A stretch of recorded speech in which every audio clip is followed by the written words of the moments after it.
Today on Golf Destination, the Ouimet Fund celebrates its 75th anniversary. Dennis Hoy gives us a putting tip.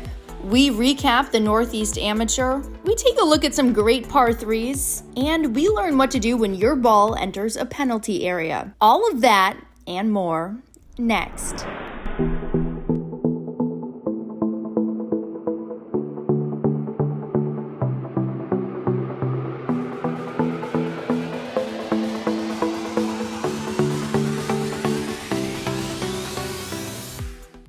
Hello and welcome to Golf Destination from the Sociable Studios. I'm your host, Meredith Corman.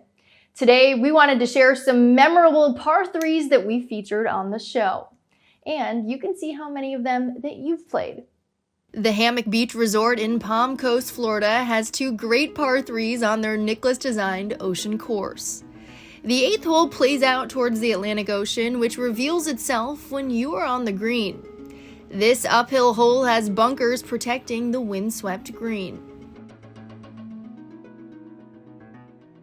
The 17th at the ocean course is an integral part of a stunning finish. It's a relatively short hole that requires a carryover water and waste area to an undulated green protected by bunkers. We head up the eastern seaboard to Maine into a course that many consider the Pebble Beach of the East, the Samoset Resort in Rockport, Maine. The par 3 third hole can play over 200 yards to a small green that is shared. Penobscot Bay offers up stunning views. Head southeast across the Atlantic Ocean and you are in Bermuda and perhaps one of the most famous par 3s on the ocean, the 16th at Port Royal. Bunkers protect this large green, and if you're going to miss it right. Also on Bermuda, the 17th at Newstead Belmont Hills is framed by the islands of Bermuda. This downhill par 3 of around 160 yards plays 1 to 2 clubs shorter, depending on the wind. We head back to the mainland and Cape Cod. Bass River Golf Course is an 18-hole track designed by Donald Ross, and its 18th hole is a stunning finish to a classic design. This par 3 measures about 160 yards, and it's protected by bunkers, but it's the wind blowing in from Nantucket Sound that makes this hole a tricky proposition. The 9th hole at Cape Cod Country Club runs along Coonamessett Pond and measures 165 yards. The green is well protected by bunkers, so don't be short. The wind is a factor. We hope you liked our look at waterside par 3s. Visit our YouTube page and add some of your favorites in the comments of this post. Now let's head to the Donald Ross designed gem Wannamoisett Country Club for the recap of the 2024 Northeast Amateur. Don Coyne has this report. The final round of the prestigious 62nd Northeast Amateur began with the world top-ranked player Gordon Sargent just 2 shots back. After completing his rain-delayed 3rd round earlier in the morning, he finished tied for 9th, 3 back. While 1st, 2nd, and 3rd round leader Hunter Thompson, he would finish 9 under after a double out of the trap on 12 to end up 2 shots back. Anthony Delasanti, who was in the final group for round 3 but shot a 71 in the 3rd round, stormed back in the final round. 5 birdies on the front. Obviously, I knew I needed to do something special on the final 18, being, I don't even know what it was, 5 or 6 back, I believe. So mentally just kind of left the door open for something good to happen. This final 18. Kind of cruised in a little bit, couldn't really get it going on the back 9, but yeah, hopefully it holds up, we'll see. But I'm expecting to have to go back out there for sure. There's some birdies out there. He just missed tying the course record on 18. And if you made the putt on 18, course record. Oh, really? No, that stinks. But yeah, no, just a little misread there. Played it outside the hole and hit a good putt, so nothing I can do about it.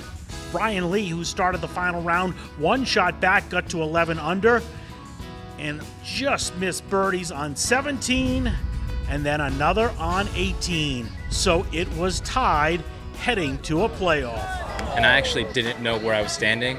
I attest to that with my coaches. Is like I don't look at leaderboards. I just go out there and play. And so I finished my round. I could tell that I had a playoff coming. My caddy told me. Delisante up 1 in the 3-hole aggregate playoff, but he misses the par putt on 2. But he makes up for it on 3 with a par to force the playoff to continue. After conferring with the RIGA, they played the par 3 third again. Both missed birdie putts barely, still tied, and then a lightning delay. After about an hour weather delay, they returned back to the par 3 third, and Delisante won it with a birdie, the 5th extra hole and 2nd sudden death playoff hole, resulting in a victory at the Northeast Amateur. I had a good number, just tried to keep hitting good shots. So a couple putts here and there that couldn't go in, but got the last one to go in. You must be proud of yourself after not a great third round, but coming back to win. Yeah, no, definitely. We were kind of talking about it. My girlfriend, my caddy here, just about like last couple tournaments, kind of play one bad round that had kind of thrown me out, and yeah, picked it back up in the final round. So yeah, a lot of fun. Yeah, nice one to get on your resume. Yeah, for sure. Yeah, it's a good one. I don't know. I'm kind of speechless right now. So it was a lot of fun. I mean, can't thank Juan Moiset. It's been enough. This place was awesome. It was fun to compete out here, yeah. For Golf Destination, I'm Don Coyne reporting. Next, we celebrate the Ouimet Fund and get a putting tip.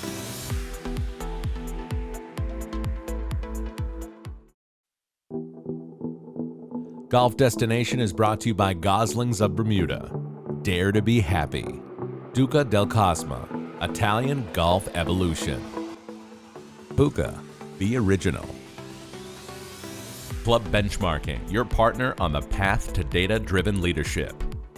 Golf Destination is brought to you in part by Goslings of Bermuda. Dare to be happy.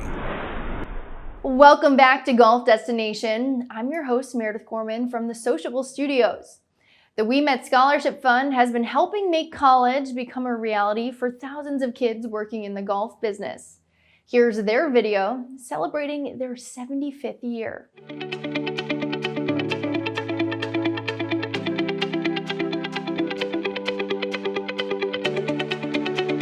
I'm very proud of that. That Caddy Fund was organized in 1949, and it has been a source of great satisfaction to me. We're not talking about golf particularly, we're talking about people and children and how important it is that we have them understand that they are important and their action is important. My family did not have the financial ability to support me through school. Ouimet makes a difference. Being a caddy allowed me in part to take care of my family. But I never imagined that golf, in return, would take care of me.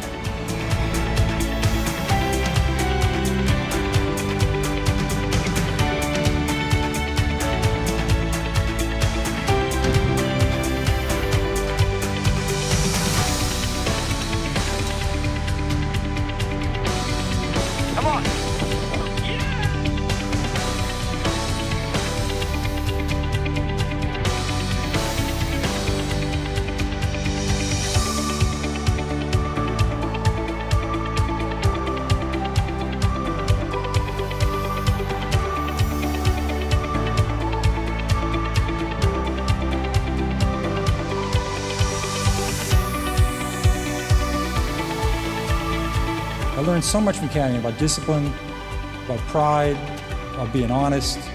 The Ouimet Scholarship helped me go to college, and I never forgot that.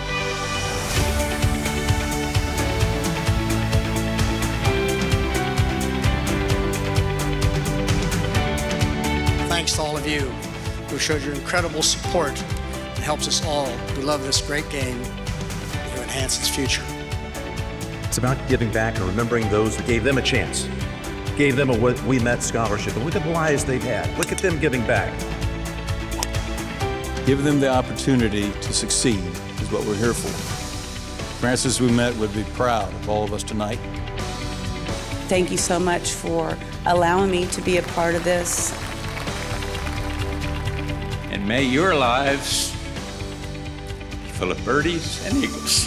Hey, you see that shirt that Will's wearing? The legend of 1930 champ, the 20-year-old amateur Francis Ouimet, and his 10-year-old caddy, Eddie Lowry. About 75 years now, they've been helping college educations for young men and women who've worked on golf courses in Massachusetts.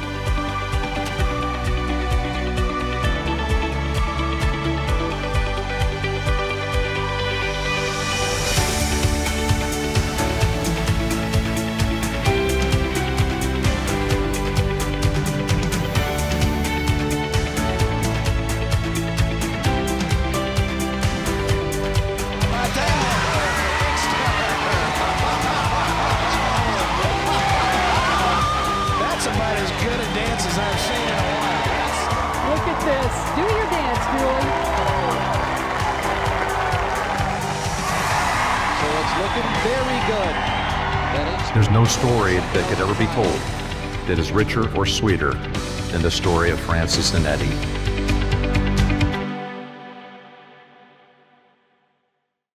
Congratulations to the Ouimet Fund.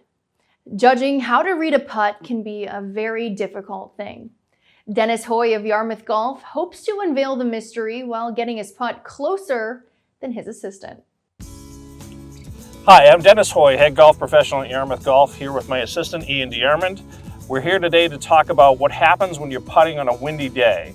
One of the things that's very important to realize is when you're in a golf course and the wind's blowing very hard, it does affect what happens with your putts. So what you have to learn is how to either hit a little bit harder if you're going into the wind, a little softer downwind, or even if you have a tough putt that has a lot of break to it, it's really going to affect it on the way to the hole. So it's important to try to learn how to get yourself set up properly and get yourself aiming in the right direction to try to make sure you get your putt nice and close and hopefully make some. One of the first things we're going to talk about today is how to get your stance set up. One of the things that's important on a very windy day is to make sure that your balance is good and solid. And one of the first things that happens in a normal putting stance, if you're getting set up in a position where your stance is normally like here, one thing that will help you a lot is to try to make your stance get a little bit wider to make your base a little bit stronger. What that'll do is help keep you more solid when you're putting. Because some days you can get out, especially here in Cape Cod, we're on Bass River today, it gets extremely windy out here. One of the things that happens a lot of times is the wind will actually make you move while you're going to hit a putt. So it's important to make sure you have a solid base so that's not a concern when you're hitting your putts. Ian here is getting set up to hit this putt. We're going back into the wind a little bit and it's actually going more to the left, so it's going to make the ball curve quite a bit on the way down the hill. This is a big breaking putt. This green has a lot of undulation in it. What you want to look to do here is you're going to pick out a spot up above here and it's almost going to be about 5 or 6 feet. And you want the ball just to be able to get to about here and almost stop.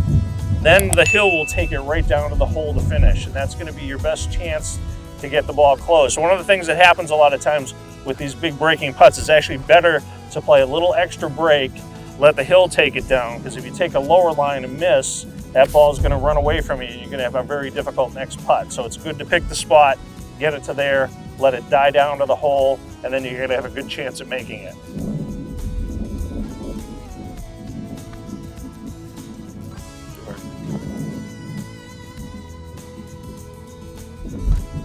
Not bad. All right, Ian, I'm going to see if I can do a little bit better in your putt here. We'll try to get one nice and close.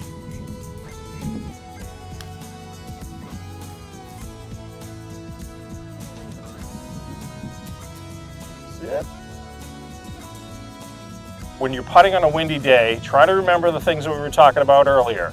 Widen your stance, play a little bit extra break to make sure that the wind won't affect the ball as much as you think, okay? And try to play enough break to make sure that that wind is going to either help or hurt you. So you have to make sure that you judge the right thing to make sure you get it nice and close and try to get your putts nice and close.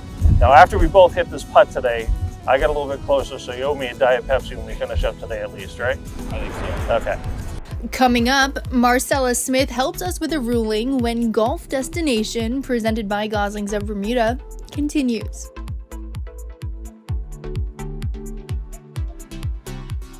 Club Benchmarking, your partner on the path to data-driven leadership. Welcome back to Golf Destination from the Sociable Studios. I'm Meredith Corman. What type of relief do you get when you hit your ball into a penalty area? Our rules expert, Marcela Smith, joins us to explain our options. Hi, I'm Marcela Smith, Golf Destination rules contributor and director of Girlfriend's Guide to Golf. And today we're going to talk about what to do if your ball lands in a penalty area. Now, penalty areas used to be called water hazards, and they are one of the 5 defined areas of the course. They quite often contain water, but not always. Penalty areas are identified and defined by red or yellow stakes or lines.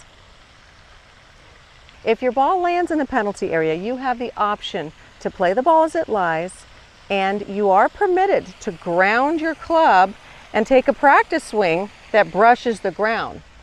If you're not able to, or you don't want to play it as it lies, you have some options to take relief from the penalty area. Stroke and distance and back on the line relief are 2 options from a yellow penalty area. And you'll have the additional option of lateral relief for a red penalty area. Let's explore each of these 3 options. Stroke and distance relief is simply taking a drop within 1 club length of your last place played. And if your last place played was in the teeing area, then you have the option to tee a ball up if you'd like to. Back on the line relief is you first determine your reference point, which is where your ball last crossed the edge of the penalty area. And if you don't know the exact spot, that's all right, you can estimate it. Now from that reference point, you look at the hole and you start backing up, keeping a point between the reference point and the hole. And you can back up as far as you'd like to any area of the course. You're going to take a drop at knee height on that line, and the ball can roll up to 1 club length in any direction. Many players think that back on the line means you can go back the line of flight, but that would indicate that you're backing up where the ball entered the penalty area, which is not correct. How your ball actually got into the penalty area isn't relevant. The rule is going to require you to back up, keeping the line between that reference point where it last crossed and the hole. Lateral relief is only available if your ball's in a red penalty area. And to take lateral relief, you're going to start with that same reference point where it last crossed the edge of the penalty area, and then you create your relief area by measuring 2 club lengths no closer to the hole. Now, a couple of pro tips for you. Anytime we talk about club length, you're going to use the longest club in your bag, except for your putter, and it's usually your driver. But you don't actually have to go and get your driver. You can estimate. And they can do this on the Pro Tour and for any amateur play. You don't actually have to measure, but if you're playing for $1 million, I think it's a really good idea. And with any of these penalty area options, you may use the original ball and you can clean it, or you can substitute a different ball.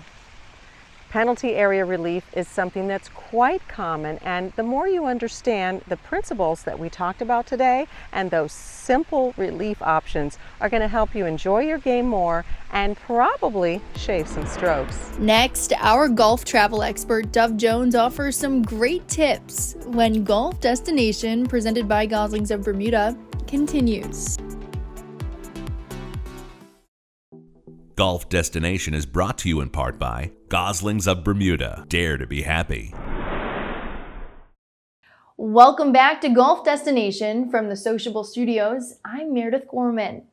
Dove Jones is known throughout the golf industry as an expert on golf travel. Today, Dove tells us why it's sometimes best to travel solo or with just one other person when you go on your golf trip. One of my things is you don't need to travel with a foursome or an eightsome. I travel a lot on my own or with someone so that I can change my plans fairly quickly. So when I go to the UK, a lot of times I won't have any tee times. I won't even have any hotel accommodations. And I'll kind of judge it by the weather. From the top of Scotland to the bottom of England, it's only, from where you're going. St. Andrews down to Cornwall is only like 10 hours. It's a little different than trying to drive across the state. Ireland's a little different because it's kind of a wider body, but again, a lot of times I travel and watch the weather. Now, you can't do that if you've got to have a set itinerary and you've got a foursome and you've got to have those tee times. Tee times have become really valuable, especially on the bigger courses. But my other secret is probably some of the best times I've ever had on the golf courses over there or anywhere is when I've played the smaller ones, when I've just kind of driven around and off the beaten path. And the islands of Scotland to me are one of the most magical places to play golf.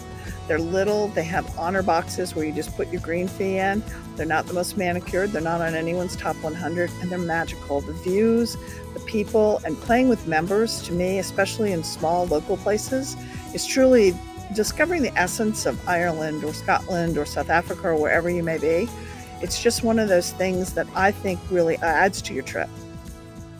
Visit golfdestination.tv, our hub for program scheduling and our social media. Thanks for joining us on Golf Destination. I'm Meredith Gorman, and we'll see you next time.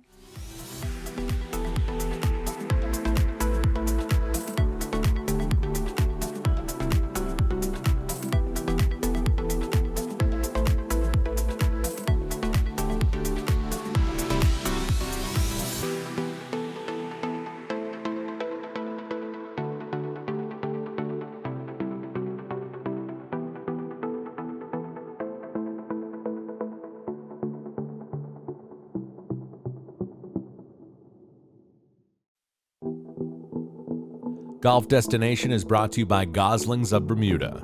Dare to be happy. Duca del Cosma, Italian Golf Evolution. Buca, be original. Club Benchmarking, your partner on the path to data-driven leadership.